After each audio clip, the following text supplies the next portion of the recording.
നമസ്കാരം. മലയാളി വാർത്തയിലേക്ക് സ്വാഗതം. എന്തിനാണ് ഒരു വിശ്വാസവുമില്ലാത്ത മുഖ്യമന്ത്രി പിണറായി വിജയൻ ഇങ്ങനെയൊക്കെ ചെയ്യുന്നത്? ആഗോള അയ്യപ്പ സംഗമം എന്ന് പറയുന്ന പരിപാടി പ്രഖ്യാപിച്ച അന്ന് മുതൽ ഉയർന്നു കേട്ട ചോദ്യങ്ങളാണ്. വിശ്വാസി സമൂഹത്തെ ഒന്നും അടുപ്പിക്കാതെ അയ്യപ്പന്റെ നടയിൽ അല്ലെങ്കിൽ അയ്യപ്പന് മുന്നിൽ ശബരിമലയുമായി ബന്ധപ്പെട്ടുള്ള വികസനങ്ങൾ ഉണ്ടാക്കുമ്പോൾ അല്ലെങ്കിൽ വികസനവുമായിട്ടുള്ള പ്രശ്നങ്ങൾ ചർച്ച ചെയ്യുമ്പോൾ അവിടെ വിശ്വാസികൾക്ക് യാതൊരു സ്ഥാനവുമില്ലായിരുന്നു. ഇന്ന് നിരവധി പേർ, ഏകദേശം 3500 പേർക്കുള്ള കസാരയിട്ട മുഖ്യമന്ത്രി പിണറായി വിജയൻ അത്തരമൊരു പരിപാടി നടത്തുമ്പോൾ, ദേവസ്വം ബോർഡിന്റെ നേതൃത്വത്തിൽ അത്തരമൊരു പരിപാടി നടത്തുമ്പോൾ ആ പകുതി കസേരകളും ഒഴിഞ്ഞുകിടക്കുന്ന സാഹചര്യമാണ്. നമുക്കറിയാം, കുറച്ചധികം കാലമായിട്ട് മുഖ്യമന്ത്രി പിണറായി വിജയനെതിരെ അതിശക്തമായിട്ടുള്ള വിമർശനങ്ങളാണ് ഈ ഒരു വിശ്വാസി സമൂഹത്തിന് പിന്നാലെ പോകുന്നതിന്റെ ഭാഗമായിട്ട് ഉണ്ടായിക്കൊണ്ടിരിക്കുന്ന വിമർശനങ്ങൾ. കുറച്ച് ദിവസങ്ങൾക്ക് മുമ്പ് മുഖ്യമന്ത്രി പിണറായി വിജയന്റെ മകളും ഭാര്യ കമലയും ഒക്കെ തമിഴ്നാട്ടിലെ ഒരു ക്ഷേത്രത്തിൽ പോയി പൂജ നടത്തിയതുമായി ബന്ധപ്പെട്ടുള്ള ചില ദൃശ്യങ്ങൾ പുറത്തു വന്നതടക്കം ഇത്തരം വിവാദ വിഷയങ്ങളിൽ പ്രധാനപ്പെട്ട ഒന്നായിരുന്നു. എന്തിനാണ് യാതൊരു വിശ്വാസവുമില്ലാത്ത ഈ ഒരു വിഭാഗം അല്ലെങ്കിൽ CPM-ൽ അടിയുറച്ച് വിശ്വസിക്കുന്ന സഖാക്കന്മാർ ഇത്തരത്തിൽ വിശ്വാസമില്ല എങ്കിൽ പോലും ക്ഷേത്രങ്ങളിലും കയറി ഇറങ്ങുന്നത് എന്നതൊക്കെ ഒരു ചോദ്യമായിരുന്നു. എന്തായാലും മുഖ്യമന്ത്രി പിണറായി വിജയൻ ഇതിനൊക്കെയുള്ള ഒരു ഉത്തരമായിട്ട് പറയാതെ, ഇതിനൊക്കെ ഉള്ള ഉത്തരമാണ് എന്ന് വ്യക്തമാക്കാതെ എങ്കിൽ പോലും ഇതിനൊക്കെയുള്ള ഒരു ഉത്തരം ഇപ്പോൾ നൽകിയിരിക്കുകയാണ്. ശബരിമലയിൽ ഇത്തരത്തിലൊരു ആഗോള അയ്യപ്പ സംഗമം നടത്തുന്നത് തന്നെ ഒരു തരത്തിൽ മുഖ്യമന്ത്രി പിണറായി വിജയന് നേരെയുള്ള ദോഷങ്ങൾ തീർക്കാനാണ് എന്ന് പരിഹസിക്കുന്ന അല്ലെങ്കിൽ ചില അത്തരത്തിലുള്ള അഭ്യൂഹങ്ങളൊക്കെ വന്നിരിക്കുന്ന സാഹചര്യത്തിലാണ് എന്തിനാണ് മുഖ്യമന്ത്രി പിണറായി വിജയൻ ഇത്തരം ഒരു പരിപാടി നടത്തുന്നതെന്ന് അദ്ദേഹം തന്നെ പമ്പയിൽ വ്യക്തമാക്കിയിരിക്കുന്നത്. മാറുന്ന കാലത്തിനനുസരിച്ച് തീർത്ഥാടക പ്രവാഹം കൂടിയിട്ടുണ്ട്. അത് അനുസരിച്ചുള്ള പ്രവർത്തനങ്ങളായിരിക്കണം വേണ്ടത്. അത് മനസ്സിലാക്കിയത് കൊണ്ടാണ് തങ്ങൾ ഇത്തരമൊരു തീരുമാനത്തിലേക്ക്, ശബരിമലയിലെ വികസനത്തിലേക്ക് എത്തിയിരിക്കുന്നത് എന്നാണ് ഇന്ന് അയ്യപ്പ സംഗമ വേദിയിൽ മുഖ്യമന്ത്രി പിണറായി വിജയൻ വ്യക്തമാക്കിയിട്ടുള്ള ന്യായീകരണം. എന്തായാലും വിവാദ വിഷയങ്ങൾ ഉന്നയിച്ചിട്ടുള്ള പല കാര്യങ്ങളും എടുത്തെടുത്ത് പറഞ്ഞുകൊണ്ടുള്ള ഒരു പ്രസംഗം തന്നെയായിരുന്നു ഇന്ന് മുഖ്യമന്ത്രി പിണറായി വിജയൻ നടത്തിയത്. സാധാരണഗതിയിൽ മൈക്ക് കിട്ടിയാൽ തുടരെ സംസാരിച്ചുകൊണ്ടിരിക്കുന്ന മുഖ്യമന്ത്രി ഇന്ന് കുറച്ചധികം കഷ്ടപ്പെട്ടു കാര്യങ്ങളൊക്കെ ന്യായീകരിക്കാനും വിശദീകരിക്കാനും എന്നുള്ളത് യാഥാർത്ഥ്യമാണ്. പലതവണ വെള്ളം കുടിച്ച് ചുമയൊക്കെ ആയിരുന്നു, പലതവണ വെള്ളം കുടിച്ചൊക്കെയാണ് മുഖ്യമന്ത്രി ഈ ഒരു പ്രസംഗം നടത്തിയത്. ഈ ഒരു പ്രസംഗം നടത്തുന്നതിന്റെ ഭാഗമായിട്ട് ലൈവിലൊക്കെ പല ആളുകളും കമന്റ് ചെയ്യുന്നുണ്ട്. അതായത് താങ്കൾ അവിടെ എത്തിയത് അയ്യപ്പന് ഇഷ്ടപ്പെട്ടില്ല എന്ന തരത്തിലുള്ള കമന്റുകളൊക്കെ വരുന്നുണ്ട്. എന്തായാലും അയ്യപ്പന്റെ നടയിൽ അയ്യപ്പന് മുന്നിൽ മുഖ്യമന്ത്രി പിണറായി വിജയൻ എത്തിയിരിക്കുന്നു. വിളക്ക് കൊളുത്തി ഉദ്ഘാടനം നടത്തിയിട്ടില്ല എങ്കിൽ പോലും സംഗമത്തിന് ഉദ്ഘാടനം നിർവഹിച്ചത് മുഖ്യമന്ത്രി പിണറായി വിജയൻ തന്നെയാണ്.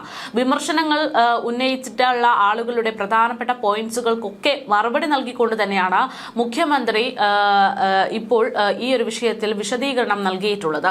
വിശ്വാസികളുടെ കയ്യിൽ വിട്ടുകൊടുത്തിരിക്കുന്ന ക്ഷേത്രങ്ങൾ പലതും നശിച്ചുകൊണ്ടിരിക്കുകയാണ്. ഇത്രയും കാലം ഭക്തർക്ക് കയ്യിൽ തന്നെയുള്ള പല ക്ഷേത്രങ്ങളും നശിക്കുന്നത് കണ്ട് സഹിക്കെ വയ്യാതെയാണ് തങ്ങൾ ഇപ്പോൾ ഇത്തരത്തിൽ ഓരോ ക്ഷേത്രങ്ങളെയും ഏറ്റെടുത്തുകൊണ്ട് രംഗത്തേക്ക് വരുന്നത് എന്ന് കൂടെ മുഖ്യമന്ത്രി പിണറായി വിജയൻ പറഞ്ഞു വെക്കുന്നുണ്ട്. വിശ്വാസികളുടെ കയ്യിൽ തന്നിട്ടുള്ള ക്ഷേത്രങ്ങളുടെയൊക്കെ അവസ്ഥ ഇപ്പോൾ എന്താണ് എന്ന് ഓർക്കണമെന്നൊക്കെ പറഞ്ഞുകൊണ്ടുള്ള പ്രസംഗമായിരുന്നു അത്. അത് മാത്രമല്ല, 2019 കോവിഡ് കാലത്ത് ദേവസ്വം ബോർഡിനെ 140 കോടി രൂപ നൽകി സഹായിച്ചത് സംസ്ഥാന സർക്കാരാണ് എന്നൊക്കെ പറഞ്ഞുകൊണ്ടാണ്, കണക്കുകൾ നിരത്തിക്കൊണ്ടാണ് ക്ഷേത്രങ്ങളെ പിണറായി സർക്കാർ ഏറ്റെടുക്കുന്നതിന്റെ ന്യായീകരണം മുഖ്യമന്ത്രി നൽകിയിരിക്കുന്നത്. അതുമാത്രമല്ല, ദുർവ്യാഖ്യാനം നൽകിക്കൊണ്ട് ജനങ്ങളെ ഭിന്നിപ്പിക്കാനുള്ള ശ്രമമാണ് നടത്തുന്നത് എന്ന് മുഖ്യമന്ത്രി പിണറായി വിജയൻ ഈ ഒരു അവസരത്തിൽ അവകാശപ്പെടുന്നുണ്ട്. ചെഗുവേരയുടെയോ ഭക്തജനങ്ങളുടെയോ താല്പര്യത്തിലല്ല ഇന്ന് ഈ ഒരു അയ്യപ്പ സംഗമം നടത്തുന്നത് എന്നും മുഖ്യമന്ത്രി പറയുന്നു. ശബരിമല റെയിൽപാത എല്ലാം ഉടൻ തന്നെ യാഥാർത്ഥ്യമാകുമെന്നുള്ള ഒരു ഉറപ്പാണ് മുഖ്യമന്ത്രിയുടെ പ്രസംഗത്തിൽ, ഉദ്ഘാടന പ്രസംഗത്തിൽ പോലും ഉണ്ടായിട്ടുള്ളത്.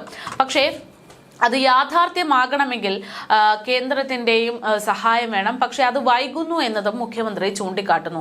എന്തായാലും മുഖ്യമന്ത്രി പിണറായി വിജയൻ നൽകിയിട്ടുള്ള ഈ ഒരു ശബരിമല റെയിൽപാതയുടെ വികസനം അടക്കം ഇനി യാഥാർത്ഥ്യമാകുമോ എന്നതൊക്കെ കണ്ടറിയണം. കാരണം നവകേരള സദസ്സ് പോലുള്ള പല പരിപാടികളും ഇതേപോലെ തന്നെ പല വ്യാഖ്യാനങ്ങളും പല വിശദീകരണങ്ങളും പല അവകാശവാദങ്ങളും ഉന്നയിച്ചുകൊണ്ട് തന്നെയാണ് മുഖ്യമന്ത്രി പിണറായി വിജയന്റെ നേതൃത്വത്തിൽ നടത്തിയത്.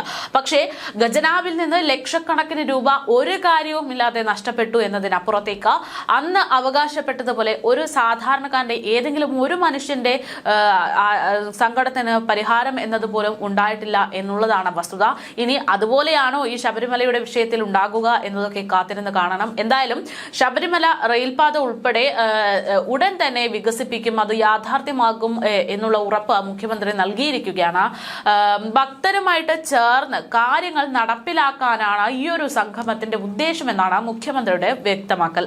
ഇതിനോട് അയ്യപ്പ ഭക്തർ പൂർണ്ണമായിട്ടും സഹകരിക്കുന്നുവെന്നും യഥാർത്ഥ ഭക്തർക്ക് ഇങ്ങനെ മാത്രമേ ചെയ്യാൻ സാധിക്കുള്ളൂ എന്നും പറഞ്ഞുകൊണ്ട് അവിടെയും ഒരു വിഭാഗീയതയ്ക്കുള്ള വഴിയൊക്കെ മുഖ്യമന്ത്രി നൽകിയിട്ടുണ്ട്. ഭക്തി കേവലം പരിവേഷമായിട്ട് അണിയുന്നവർക്കാണ് ഇത്തരത്തിൽ പ്രത്യേക അജണ്ടയോടെ വിമർശനവുമായിട്ട് രംഗത്തേക്ക് വരുന്നത് എന്നും മുഖ്യമന്ത്രി വിമർശിച്ചു.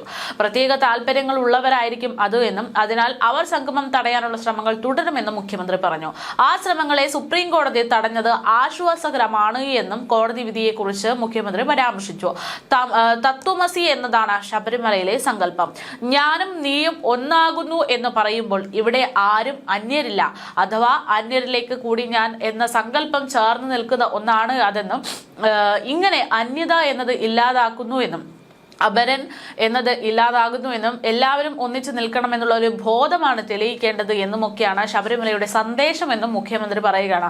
നോക്കുക, ഒരു ദൈവവിശ്വാസത്തിൽ യാതൊരു അടുപ്പവും കാണിക്കാത്ത ആളുകളാണ് ഇപ്പോൾ ഈ ഒരു വിഷയത്തിൽ എന്താണ് ആ ശബരിമലയുടെ ഉദ്ദേശം, ശബരിമലയിൽ ദൈവങ്ങൾ ആ ഒരു തത്വത്തിലൂടെ ഉദ്ദേശിക്കുന്നത് എന്നതൊക്കെ പറഞ്ഞ് വിശദീകരിക്കുമ്പോൾ അവിടെ യഥാർത്ഥത്തിൽ താനൊരു വിശ്വാസിയല്ല എന്ന് പറയുന്നുണ്ടെങ്കിലും താൻ ശരിക്കും ഒരു വിശ്വാസിയാണ്, അതിന്റെ ആഴത്തട്ടിൽ തനിക്ക് കാര്യങ്ങളെല്ലാം അറിയാം എന്നുള്ളൊരു വ്യക്തമാക്കൽ കൂടെ എന്തായാലും മുഖ്യമന്ത്രിയുടെ ഭാഗത്ത് നിന്ന് ഉണ്ടായിട്ടുണ്ട്. വിശ്വാസം ഓരോരുത്തരുടെയും വ്യക്തിപരമായിട്ടുള്ള തീരുമാനമാണ്. പക്ഷേ ഇവിടെ താൻ വിശ്വാസിയല്ല എന്നുള്ളത് പ്രത്യക്ഷത്തിൽ പറയുകയും പരോക്ഷമായിട്ട് വിശ്വാസത്തിന്റെ അകമ്പടിയോടെ പോകുകയും ചെയ്യുന്നതാണ് വിരോധാഭാസം. എന്തായാലും മുഖ്യമന്ത്രി ഇപ്പോൾ ശബരിമലയിൽ തുടരുകയാണ്. ശ്രീനാരായണ ഗുരുവും ചട്ടമ്പി സ്വാമിയും രമണ മഹർഷിയും തെളിയിച്ച തത്വമാണ് ശബരിമലയുടെ അയ്യപ്പ സ്വാമിയുടെ തത്വമസി എന്ന വാക്കിലൂടെയും ഉദ്ദേശിക്കുന്നത് എന്നതടക്കം ഉള്ള കാര്യങ്ങൾ പറഞ്ഞുകൊണ്ടാണ് ഇന്ന് മുഖ്യമന്ത്രി ഉദ്ഘാടന പ്രസംഗം നടത്തിയത്. അയ്യപ്പ സംഗമത്തിൽ പങ്കെടുക്കാൻ വേണ്ടി മുഖ്യമന്ത്രി പിണറായി വിജയൻ വെള്ളിയാഴ്ച രാത്രി തന്നെ പമ്പയിൽ എത്തിയിരുന്നു എന്നുള്ളതാണ്. അതായത് സാധാരണഗതിയിൽ മുഖ്യമന്ത്രി എപ്പോഴും ഒരു 5 മിനിറ്റെങ്കിലും വൈകി എത്തുന്ന ഒരു പ്രകൃതക്കാരനാണെങ്കിൽ പോലും ഈ ആഗോള അയ്യപ്പ സംഗമം എന്ന് പറയുന്ന പരിപാടിക്ക് വേണ്ടി കൃത്യമായിട്ട് ഒരു ദിവസം മുമ്പേ എത്തി ലേറ്റ് ആവാതെ വൈകാതെ കൃത്യമായി പരിപാടിയിൽ എത്തുക എന്നുള്ള ഒരു ഉദ്ദേശം മുഖ്യമന്ത്രി നടപ്പിലാക്കിയിട്ടുണ്ട് എന്നുള്ളത് കൂടെയുണ്ട്. ദേവസ്വം ബോർഡിന്റെ പൊതുമരാമത്ത് ഓഫീസ് കോംപ്ലക്സിലാണ് മുഖ്യമന്ത്രിക്ക് മുറി ഒരുക്കിയിരുന്നത്. മുഖ്യമന്ത്രി അവിടെയാണ് കഴിഞ്ഞ ദിവസം താമസിച്ചത്.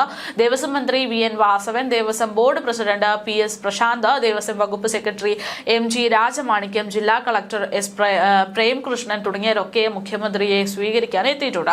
അയ്യപ്പ സംഗമത്തിന്റെ ഉദ്ഘാടനത്തിന് ശേഷം മുഖ്യമന്ത്രി ഹെലികോപ്റ്ററിലാണ് മടങ്ങുക എന്നാണ് അറിയുന്നത്. രാവിലെ 11:30 നിലയ്ക്കലിലെ ഹെലിപാഡിൽ നിന്ന് യാത്ര തിരിക്കുന്ന മുഖ്യമന്ത്രി അടൂരിലെ KP-യുടെ ഹെലിപാഡിൽ ഇറങ്ങും എന്നാണ് തീരുമാനം.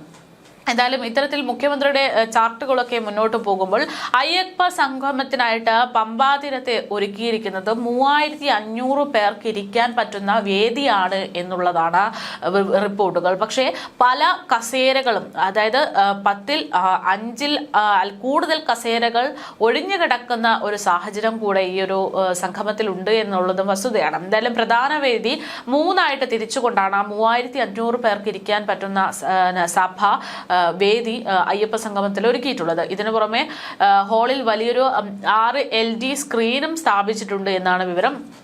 തറനിരപ്പിൽ നിന്ന് 4 അടി ഉയരത്തിൽ 2400 ചതുരശ്ര അടിയിലാണ് സ്റ്റേജ് തയ്യാറാക്കിയിട്ടുള്ളത്. മുഖ്യമന്ത്രി, മന്ത്രിമാർ, ദേവസ്വം ബോർഡ് ഭാരവാഹികൾ, സമുദായ നേതാക്കൾ എന്നിവർ ഉൾപ്പെടെ 30ഓളം പേർക്ക് സ്റ്റേജിൽ ഇരിപ്പിടം ഒരുക്കിയിട്ടുണ്ട്. ഇതിനു പുറമെ ക്ഷണിക്കപ്പെട്ട അതിഥികൾക്ക് സ്റ്റേജിന് മുൻപിൽ പ്രത്യേക ഇരിപ്പിടവും ഒരുക്കിയിട്ടുണ്ട്. വലിയ പാലത്തിലൂടെ പമ്പ മണപ്പുറത്തേക്ക് എത്തുന്ന ഭാഗത്താണ് പ്രധാന വേദിയുടെ കവാടം. ഇവിടെയാണ് രജിസ്ട്രേഷൻ കൗണ്ടർ ഉള്ളത്. 16 രാജ്യങ്ങളിൽ നിന്നുള്ള പ്രതിനിധികളാണ് സംഗമത്തിൽ എത്തുന്നത്. ശ്രീലങ്ക, സിംഗപ്പൂർ, മലേഷ്യ എന്നിവിടങ്ങളിൽ നിന്നാണ് ഏറ്റവും കൂടുതൽ പ്രതിനിധികൾ എന്നാണ് വിവരം. വിദേശ രാജ്യങ്ങളിൽ നിന്ന് 250 പേരെയാണ് പ്രതീക്ഷിച്ചിട്ടുള്ളത്. തമിഴ്നാട് ദേവസ്വം മന്ത്രി ശേഖർ ബാബു ഉൾപ്പെടെയുള്ള പ്രതിനിധികൾ സന്നിധാനത്ത് എത്തും എന്നും ഒക്കെ അറിയിച്ചിരുന്നു. അദ്ദേഹം ഒക്കെ എത്തി ദർശനം നടത്തിയതായിട്ടാണ് വിവരം. എന്തായാലും ഇത്തരത്തിൽ വലിയ ഒരാളിനെ പ്രതീക്ഷിച്ചുകൊണ്ടുള്ള ഒരു പരിപാടിയാണ്. പക്ഷേ പരിപാടിയിൽ തുടക്കം മുതൽ തന്നെ മുഖ്യമന്ത്രി പ്രധാനമായിട്ടും ഊന്നിപ്പറയുന്നത് വിമർശകർക്കുള്ള മറുപടി എന്നത് തന്നെയാണ് യാഥാർത്ഥ്യം.